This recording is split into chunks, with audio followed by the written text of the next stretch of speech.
वडील, पप्पा, डॅडी बोलायला किती छान वाटतं नाही? पण आपण कधी कधी मुद्दामून जाणून बुजून बाप. आज अशाच एका बापाची एक कहाणी. आई घराचं मांगल्य तर वडील घराचं अस्तित्व असतं. पण या अस्तित्वाला खरंच आम्ही कधी समजून घेतलंय का? वडिलांना महत्व असूनही त्यांच्याविषयी फारसं बोललं जात नाही. लोकांनी वडील रेखाटलेले, पण तेही तापट, व्यसनी, मार झोड करणारे.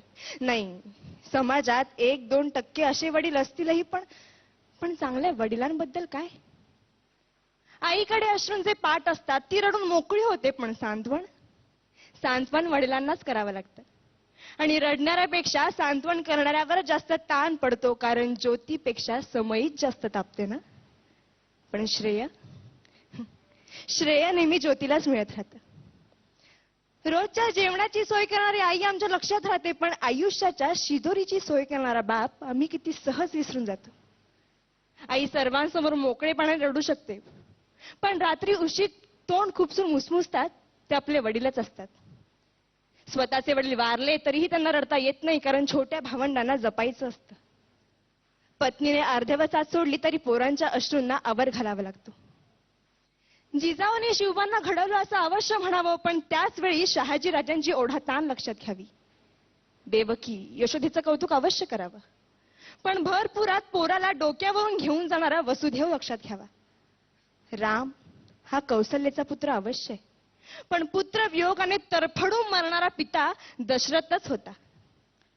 वडिलांच्या टाचा झिजलेला चपला, त्यांची फाटकी बनियन पाहिली की कळतं आमच्या नशिबाची भोकं त्यांच्या बनियनला पडलीत. त्यांचा दाढी वाढलेला चेहरा त्यांची काट कसर दाखवतो. मुलाला लुंगी घेतील, मुलीला गाऊन घेतील, पण स्वतः मात्र जुनीच पॅन वापरतील. मुलगा सलूनमध्ये 30 रुपये खर्च करतो, मुलगी पार्लरमध्ये 25 रुपये खर्च करते, पण त्याच घरातला बाप दाढीचा साबण संपला म्हणून अंघोळीच्या साबणाने दाढी खरवडीत. तेही नाहीतर कधी कधी फक्त पाणी लावून दाढी करीत. ते आजारी पडले तरी लगेच दवाखान्यात जात नाही, ते आजाराला मुळीच घाबरत नाही. पण डॉक्टर एखादा महिना घरी आराम करायला लावेल यांची त्यांना भीती वाटते, कारण मुलीचं लग्न, पोराचं शिक्षण बाकी असतं. घरात उत्पन्नाचं दुसरं साधन नसतं, ऐपत नसते, तरी मुलाला मेडिकल इंजिनिअरिंगला प्रवेश मिळवून दिला जातो. ओढाताण सहन करून पोराला दर महिन्याला पैसे पाठवले जातात. सर्वच नसली तरी काही मुलं अशी असतात की तारखेला पैसे येताच मित्रांना परमिट रूम मध्ये पार्ट देतात, आणि ज्या वडिलांनी पैसे पाठवले त्या वडिलांची टिंगल करतात. एकमेकांच्या वडिलांच्या नावाने एकमेकांना हाका मारतात. ज्या घरात वडील आहे त्या घराकडे कोणीही वाईट नजरेने बघू शकत नाही, कारण घरातला कर्ता जिवंत असतो. तो जरीही काही करीत नसला तरी तो त्या पदावर असतो, घरच्यांचं कर्म बघत असतो, सांभाळत असतो. आई असण्याला अथवा आई होण्याला वडिलांमुळेच अर्थ असतो. कोणत्याही परीक्षेचा निकाल लागल्यावर आई जवळची वाटते, कारण ती जवळ घेते, कवटाळते, कौतुक करते. पण गुपचूप जाऊन पेढ्यांचा पुडा आणणारा बाप कोणाच्याच लक्षात राहत नाही.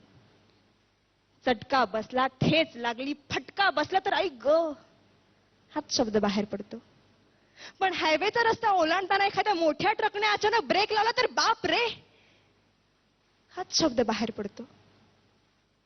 कारण छोट्या संकटांना आई चालते हो, पण मोठी वादळ पेलताना बापच आठवतो. काय पटतंय का? मंगल प्रसंगी अख्खं कुटुंब जातं, पण मैताच्या प्रसंगी बापालाच जावं लागतं.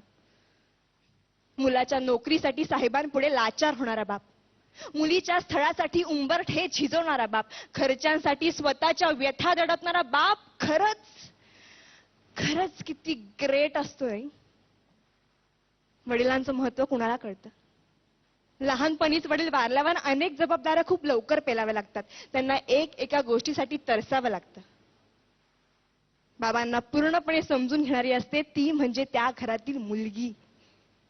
सासरी गेल्यावर अथवा घरापासून दूर असताना वडिलांशी फोनवर बोलताना त्यांचा बदललेला आवाज ते एका क्षणात ओळखते आणि 17 प्रश्न विचारायला सुरुवात करते. कारण कोणतीही मुलगी वडिलांना जपते, जाणते. इतरांनी आपल्याला एवढंच जपावं एवढीच त्यांची अपेक्षा असते. धन्यवाद.